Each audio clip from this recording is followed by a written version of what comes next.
Years ago, when I had first got out of the Navy, I started a job working at a commodities brokerage in California. And there was an interesting mix of characters that worked there. And one of the guys that I used to work with and became fast friends with was a man who had before made a living as a professional poker player. Now, one of the things that he told me about being a professional poker player is that he said he used to play on what he called a poker team. And so a poker team is a group of people who will go to Vegas or some other location where they have open poker tables and will pretend that they don't know each other, sign up for the poker games, and then sit down and play a while and get up and get back on the waiting list and sit down and play a while until the whole team is sitting at one table with one other person. Now, the poker team pretends that they don't know each other, but the reality is the whole time they are actually not playing against each other, but they're really just playing against the one guy at the table who doesn't actually know they're a team.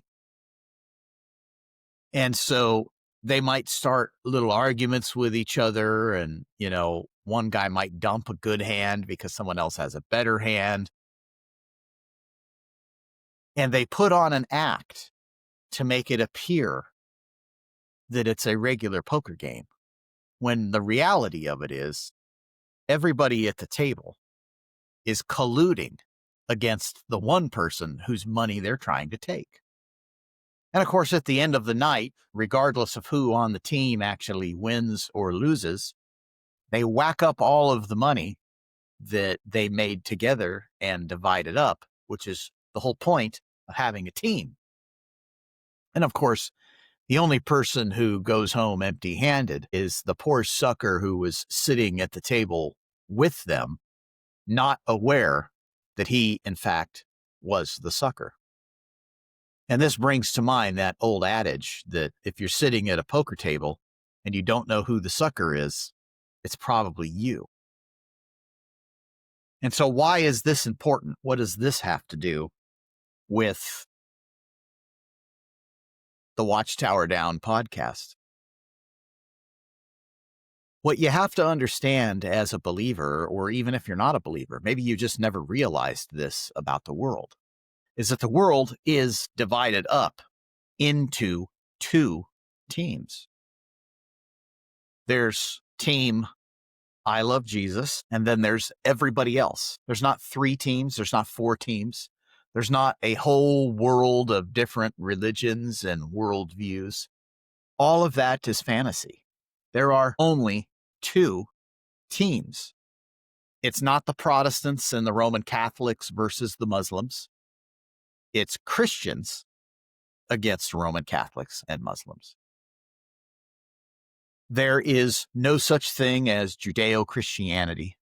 There is no such thing as the Abrahamic faiths. This is all nonsense. You either know and love Jesus or you don't. And that's it. That is the only differentiation between the followers of Christ and everybody else. The New Testament tells us that there's really no difference even in the races, right? There's no Jew or Greek, right? There's no slave or free. There's just those who are in Christ and those who aren't. And so why is this important? Well, what you need to understand if you're a follower of Christ is that everybody who is not on Team Jesus is sitting at the poker table and they are playing against you. Now, many of them don't know it. Your local rabbi likely is not colluding with the local imam to figure out how to destroy the world for Christianity. But they are playing against you nonetheless. Everything that you see going on in the world, all of these conflicts and wars and constant drama, all of this is designed to pull Christians in and then destroy them. If you take a look at the U.S. foreign policy, I would say roughly since the first George Bush administration, what you're going to see is that the net result of all of the actions that the United States has taken in the world has been to get Christians killed. And that's interesting because this was never a stated foreign policy objective. It's just something that kind of happened. Before the United States invaded Iraq, there was a thriving and extremely large Christian population there. It was over 1 million people. Today, Iraq has less than 10,000 Christians. And where did they all go? They're certainly not refugees in the United States. Syria had a thriving Christian population. The United States government, working with the Israelis, decided that the Syrian government needed to be toppled, just like the government of Iraq. And now the Christian population in Syria has been decimated. And the current president of Syria, a guy that the United States put in power, is currently doing ethnic cleansing to remove the rest of the Christians in Syria. And this is being done with the full approval of the United States government. There's no intervention. They're not even talking about it on the news. It's like complete silence. It turns out that Gaddafi, and remember, many of them remember him. And by the way, I'm not arguing that these were nice people. Saddam Hussein was a jerk. There's no question about that. But Christians were safe under his rule. Christians were safe in Syria under their previous president's rule. And Christians were safe in Libya under Gaddafi. Well, the Christian population in Libya, since Gaddafi has been removed from power, has also been decimated. Currently, the United States is either ignoring or supporting regimes in Africa that are also actively killing Christians. Meanwhile, we're told that the biggest enemy that the United States has is Russia, which, whether you agree with all of their theology or not, is basically a Christian country. Does that mean Putin is a nice guy? No, doesn't mean that at all. Does it mean that maybe we should have an argument with Russia for other reasons? No, it doesn't mean that at all. What it does mean is that it's awfully interesting that a country that you would think would be a natural ally of the United States because of its shared Christian heritage has somehow been our enemy. And that the only time the United States government was actually nice to the Russians was when that lunatic Stalin was in charge and was doing what? That's right, killing Christians. So I'm not sure where all of this is headed, and I'm not sure what you're going to pull away from this thing. In fact, many of you've probably never even looked at it. But once you understand the world as a poker table where there's really only two teams, there's the Christians and everyone else. And everyone else, regardless of what they say, is playing against you. I think maybe you're going to have a better understanding of what is actually going on. The drama over in the Middle East between the Muslims and the Jews, they may believe that it is real drama, but the bottom line is they're both playing for the same team as well. And so what is the purpose of it? Well, the purpose of it is to create hate and discontent and to draw in Christians so that they then get killed as part of this war. And it's already happened.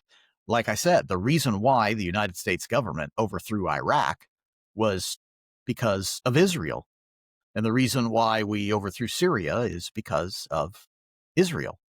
And the reason why we overthrew Libya is because of Israel. Now, the Christians that are in the countries that surround Israel are all being killed. And I find that fascinating. I don't know how to explain it other than to say there's really only two teams. If you take a look at what is going on in the Ukraine, you're going to find that the Ukrainians, for the most part, identify as being Christian. And the Russians identify as being Christian.